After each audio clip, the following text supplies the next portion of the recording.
Happy New Year, everyone. It's 2026 and I am ready for a fresh start creatively. Hi, my name is Mickey. I'm an artist and I mainly do comic art, though I am trying to get more into my writing side as well. And being an artist is not my day job. My real job is in healthcare and public health, which pays the bills and allows me to do all the different hobbies I love, including art. And maybe this is something that you can relate to if you're watching this video. I'll start a project, have a lot of energy in the beginning, and then I'll get distracted by something else once I start to burn out on the first project. And then I'll abandon that project because I am so excited about this new thing. So my goal in 2026 is not just to start projects, but to finish them, and this is how I plan to do so.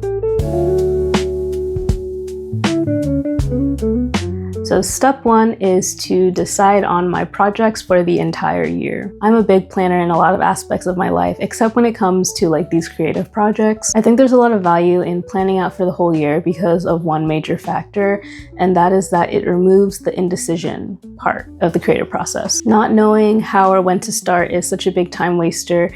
And so what I'm planning to do is have something scheduled on a month-to-month basis, and then for each month, break it down by week. This saves me decision fatigue and also gives me motivation to meet that goal for that month and get me closer to finishing that project. And I need all the motivation I can get. For the projects that I'm focusing on in 2026, I've split them up into two different categories. So the first category would be my comic projects, and I have 4 that I want to finish in varying degrees this year.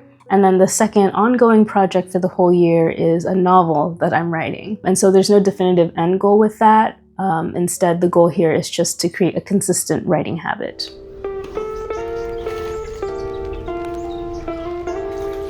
So if you're following along here with planning your own creative roadmap for 2026, this is where we need to get specific and have some actual measurable goals. Because without those, it's kind of like saying, yeah, I'll get to writing that novel one day. And I've been saying that for a couple years now, so it's time to get serious. Now, these are my project goals here. Obviously, set what makes sense for you, but most importantly, set a timeline with when you want to finish these. I have 4 projects, so I've split my year up into 4 different timelines based on the time I think I will need to finish each project goal. And my goal is not to finish all of these projects in their entirety, but there's something specific that I want to achieve. So for example, project A, I just want to have concept and character art done for this comic idea, but for project B, that's a comic that I plan to spend longer time on, and also something I want to finish this year. And as I mentioned earlier, I do have a year-long goal, and that is to work on writing my novel. And the measurable goal with that one is to attend a writing group at least every other month. And I'm being lenient with myself here because it's more achievable, but I hope that I can actually try to attend a writing group every month. I know sometimes life gets in the way of that, so at least every other month is something I can do.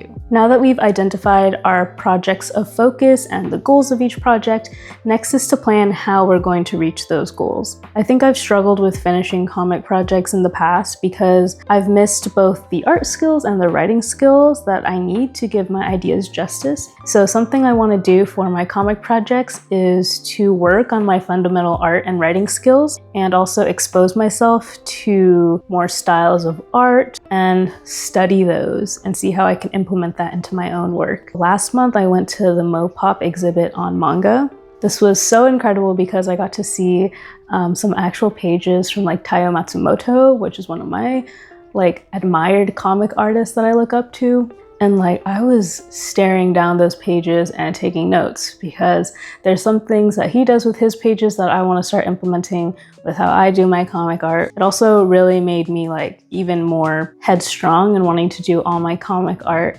traditionally instead of like mixed traditional and digital or all digital, because I just feel like the art that I want to create just has to be done by hand. So step 4 is the most important step, and that is to get started. Making sure that you make the time to actually sit down and do the thing, whether you are motivated or not that day, is the only way that you or I are going to get what we want to get done. So I will be here on YouTube, online, sharing the things that I'm up to this year. I hope that you stick along and that we can all motivate each other to keep working on the things that we want to do. Thank you for watching, and I'll see you in the next video.